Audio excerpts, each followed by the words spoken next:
Fala galera, tranquilo, beleza? Meu nome é Felipe Labrada e hoje eu vou falar sobre o jogo entre Manchester City e Leicester, qual o Manchester City ganhou por 6-3. Eu vou falar de um ponto mais específico ali, que é entre linha, e daí eu tenho 3 pontos que eu vou abordar aqui no vídeo. Primeiro é a marcação do Leicester, que vem justamente tentando evitar que o Manchester City consiga explorar entre linha, assim como todos os times que jogam contra o Manchester City tentam, né? Porque é por onde eles mais trazem perigo para o adversário ali.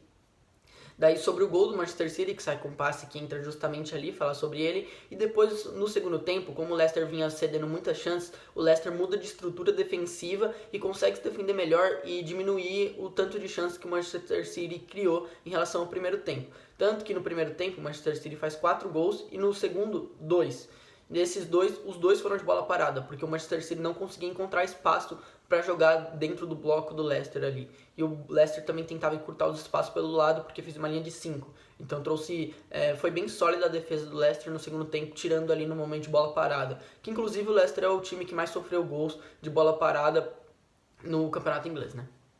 Bom, vamos pro primeiro ponto, né? Como o Leicester se propõe a marcar, como funciona a marcação do Leicester no jogo.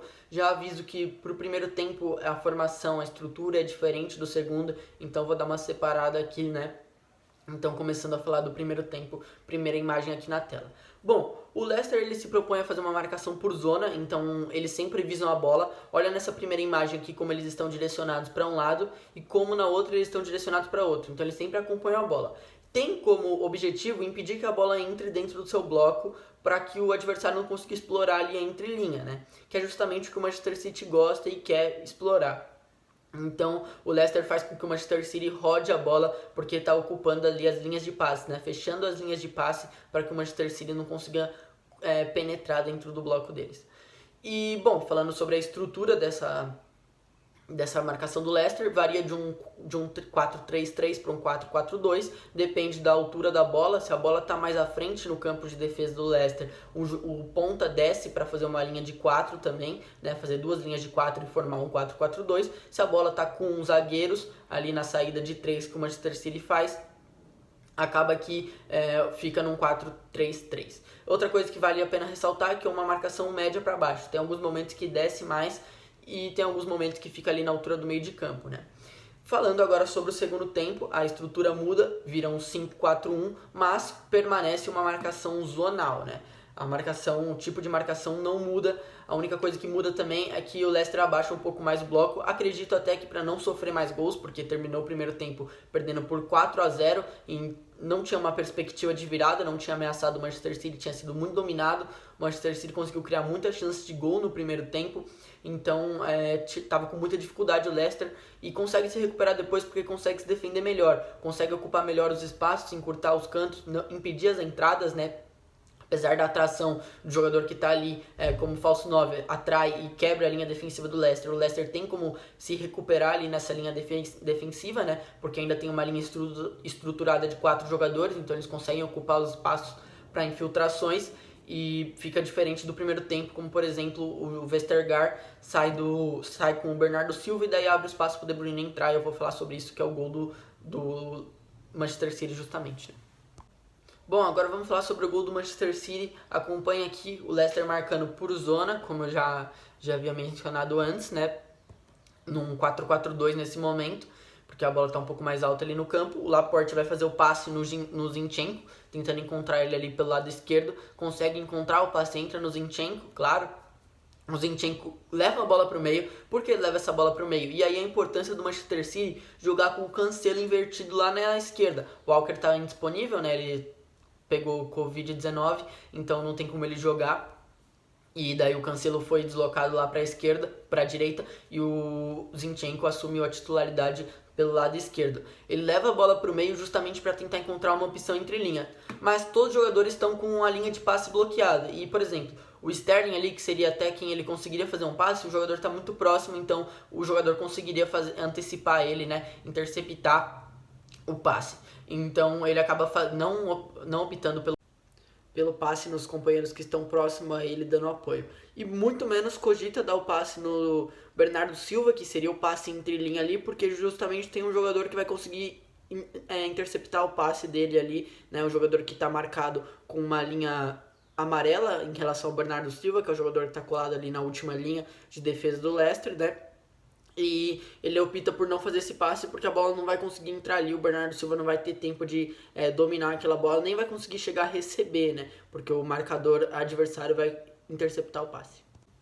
E volta a bola para o Manchester City conseguir girar ela de novo e tentar encontrar um espaço nessa marcação zonal, que, como eu disse, tem como ideia fechar as linhas de passe ali para que o Manchester City não consiga entrar no bloco do Leicester. Daí, olhando para a próxima imagem aqui, né? Rodou a bola, tudo. Daí a gente olha uma opção aqui, lá no Sterling, lá na ponta, como azul. O Rúben Dias poderia fazer esse passe na diagonal para o Sterling atacar as costas da defesa, e justamente essa é a vulnerabilidade que acaba gerando, né, esse esquema que o jogador consegue atacar as costas da defesa, e o Manchester City poderia explorar isso, mas o Manchester City não explora porque não é a ideia da equipe, a ideia é buscar sempre a opção ali entre linha. O Manchester City fica com muita dificuldade ali no segundo tempo, quando tá no 5-4-1, e o Fernandinho até tenta uma jogada dessa e não dá certo, depois eu vou mostrar. Mas voltando aqui, esse jogador do Leicester que tá circulado como laranja, né, ele acaba não fechando a linha de passe, o Rúben Dias recebe, ele domina e toca já no Bernardo Silva, que aqui tá colado na linha defensiva de 4, você consegue ver ele bem colado ali no Vestergaard, ele vai atrair o Vestergaard, que vai sair junto com ele, olha nessa imagem aqui, o Vestergaard saiu e abriu um buraco ali, justamente onde tá um quadrado, né? Um quadrado branco no meio da linha de 4. Então quebrou e formou uma linha ali 3+1. Mas não dá tempo. O lance foi muito rápido do lateral esquerdo recompor o lugar do Vestergaard, que é justamente o que deve se fazer quando quebra essa linha defensiva, por um passe entrar na entrelinha e o zagueiro acompanhar o falso 9 ali, né? O jogador que está colado na linha defensiva. Então o De Bruyne consegue explorar atacando, infiltrando ali nesse espaço para receber o passe do Fernandinho, porque o Bernardo Silva já rapidamente pisa a bola para o Fernandinho e o Fernandinho faz um passe por cima para o De Bruyne. E aqui falando sobre ninguém ter acompanhado o De Bruyne, é justamente porque eles estavam fazendo uma marcação zonal, então ninguém estava obrigatoriamente em cima do De Bruyne, tendo que acompanhar ele em todos os setores do campo que ele ia. Então acabou que ninguém percebeu, ninguém se tocou que ele estava ali fazendo essa entrada, e daí ele conseguiu explorar esse espaço, né, com maior facilidade. Esse espaço que foi quebrado porque foi gerado porque o Vestergaard quebrou a linha defensiva ao sair junto com o Bernardo Silva quando o passe entrou nele, o passe do Rúben Dias entrou nele, né. Bom, e daí olha aqui a próxima imagem, mesma coisa, a linha defensiva é quebrada, com o Vestergaard ali um pouco longe do Amartey, né, não na mesma linha que ele, o De Bruyne infiltrando, o Fernandinho fazendo o passe, né. Então, aí a procedência do lance, o De Bruyne consegue dominar. Se o Vestergaard não tivesse quebrado essa linha, o De Bruyne provavelmente não conseguiria dominar. O Fernandinho provavelmente, na verdade, nem teria feito esse passe, porque o De Bruyne talvez nem teria infiltrado nesse espaço que foi gerado, né? Mas o Fernandinho não teria feito esse passe porque o Vestergaard estaria ali, ele conseguiria tirar ali, seja de cabeça, seja dando um chutão pra cima, mas conseguiria interceptar esse passe que provavelmente nem seria feito. Mas ok, e daí o De Bruyne consegue dominar aqui, girar e faz o gol com a esquerda. Bom, no primeiro tempo o Leicester sofreu muito, você deu muitas chances para o Manchester City e o 4-0 ficou até barato, podemos falar assim naquela linguagem do futebol, né? Então o Brendan Rodgers, né, ele reestruturou sua equipe, fazendo um 5-4-1, uma linha de 5 lá atrás, justamente para não ceder esses espaços que o Manchester City conseguia encontrar ali na última linha do Leicester e gerar essas chances, né? Trazendo aqui a imagem, trazer aqui um 5-4-1, permanece zonal e desce um pouco mais o bloco, justamente, eu já disse antes, provavelmente para não sofrer mais gols, porque a perspectiva de fazer gol do Leicester não existia, né? Depois, em 10 minutos, o Leicester consegue fazer 3 gols, os 3 em contra-ataques, né? Porque o Manchester City justamente tinha que se lançar mais ao campo ofensivo, já tinha de qualquer jeito, né? Já tinha, mas antes a pressão pós-perda estava sendo bem efetiva. E depois no segundo tempo nem tanto assim, em alguns momentos, por exemplo, no primeiro gol nem tem como haver uma pressão pós-perda, é uma saída de jogo ali do Leicester, o Castagne lança a bola, o Maddison acaba tendo a sorte do Laporte escorregar, então acontece que por eventos do jogo acaba que o Leicester consegue diminuir o placar, mas o grande ponto é que o Leicester para de ceder tantas chances para o Manchester City e o Manchester City tem que rodar mais a bola para encontrar espaços no Leicester, e daí tem algumas coisas que eles fazem. Bom, eles não conseguiam encontrar esse espaço na entrelinha, não conseguiam encontrar nenhuma quebra de defesa, justamente porque a defesa do Leicester, quando a bola acabava entrando na entrelinha, o que já era bem difícil, os zagueiros apenas temporizavam, né? Eles desciam o bloco eles desciam, né? Eles iam descendo assim, para dar tempo do meio de campo recuperar a bola, né? Chegar por trás do marcador ali e roubar a bola dele. Isso daí acontecia e daí o Leicester acabava que não sofria porque a última linha não quebrava. E quando a última linha quebrava, como acontece aqui num lance com o Gundogan, você vai ver. Acontecia que havia uma linha de 4 formada lá atrás, então já não cedia tanto espaço, né, para o Manchester City conseguir explorar com uma infiltração. Olha aqui esse lance, eu vou pôr aqui na tela, primeira imagem aqui, o Gundogan já está saindo um pouco, porque a imagem não pega ele bem colado na linha defensiva, mas o Gundogan no segundo tempo passou boa parte colado na linha defensiva, então ele está lá. Ele sai, ele vai atrair junto com ele o Castagne, que é o jogador que entrou para fazer esse terceiro zagueiro. A bola tá aqui com o Zinchenko no meio, né? O passe vai entrar no Gundogan, ele vai sair, vai quebrar essa linha de 5 e vai se tornar uma linha de 4, o que já não cede tanto espaço aqui como tá nessa segunda imagem aqui que eu já coloquei, né? Bom, o Gundogan tá aqui com a bola nessa forma geométrica vermelha junto ao Castagne.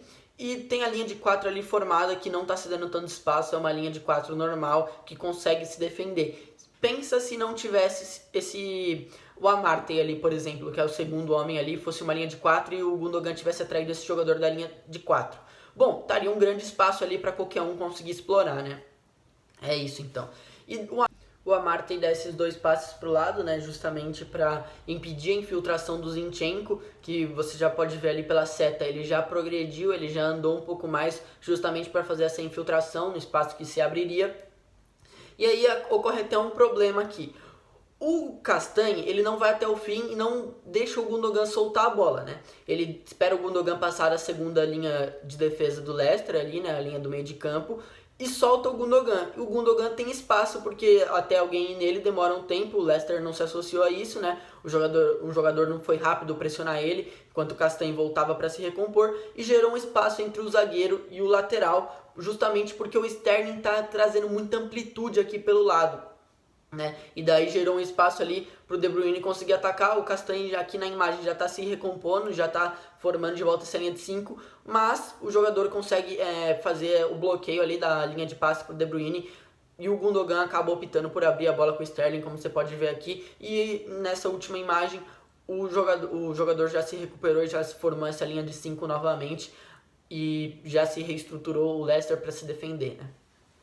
Bom, devido à falta de espaço que o Manchester City encontrava na entrelinhas, ali pelos lados que o Leicester encurtava os espaços, o Manchester City tinha que achar uma outra solução. A solução, bola longa nas costas da defesa do Leicester, né? E aqui a gente encontra o Manchester City roda a bola, né? Você vai ver a bola lá no lado direito, ela vai acabar rodando, né? Ela vem aqui pro zagueiro do Manchester City, o Rúben Dias. O Rúben Dias faz o passe no Fernandinho, como está nessa próxima imagem aqui. O Fernandinho mapeia o que está na frente dele e ele olha as possibilidades que ele tem para o que ele fazer com a bola, né? Não tem nenhum passe entre linha, o Fernandinho decide fazer um lançamento para o Sterling nas costas da defesa. E esse lançamento acaba não entrando, né? Você vai ver aqui nessa próxima imagem. Ele buscou o Sterling na diagonal ali nas costas da defesa, mas acaba não entrando justamente porque o Castagne consegue fazer esse corte. E essa não é uma ideia do Manchester City, né? O Manchester City insiste em rodar a bola até encontrar o espaço, né? Mas, como não conseguiu encontrar jeito nenhum, acabou tentando ali, mas isso não foi bem sucedido, tanto que o Manchester City nem tenta muito isso, né? Não tem um jogador que tem essa característica de atacar tanto as costas da defesa, né? Outra coisa que o Manchester City tentava daí para conseguir encontrar esse espaço na entrelinha é uma coisa que pode se chamar de engana a última linha, né? Eu mesmo nomeei isso daí. Faz uma corrida falsa e volta para receber, justamente para gerar um espaço, descompactar o bloco do Leicester e conseguir encontrar esse espaço na entrelinha, né? Vou pôr a imagem aqui. Aconteceu isso várias vezes e não só o Foden fez isso, mas esse lance que eu peguei é do Foden. Vou pôr aqui. Bom, a bola tá com o Zinchenko aqui. Olha aqui no círculo amarelo, mas não é isso que é o grande motivo do lance, né? Olha ali a linha defensiva do Leicester postada, tá uma linha de 5, ali não aparece o quinto defensor porque ele tá bem aberto aqui junto ao Sterling, mas ok. O Foden é quem tá circulado ali como amarelo no ataque, né, colado à linha defensiva no Amartey. Ele vai fazer a corrida justamente para fingir que vai receber na profundidade, para o jogador atacar, para ele atacar as costas da defesa, né, e o defensor ir junto com ele para controlar essa profundidade da defesa, como está acontecendo aqui nessa outra imagem que eu coloquei. E ele vai voltar justamente para receber nesse espaço que gerou entre as duas linhas de defesa do Leicester, né? E só que aqui acaba que o Zinchenko opta por virar a bola e não ir no Foden, né? Que foi quem fez esse movimento que descompactou um pouco a defesa do Leicester ali, gerou um espaço numa defesa do Leicester que foi bem sólida no segundo tempo, tirando as bolas paradas, né? Bom, mas então foi isso, valeu, falou e até mais.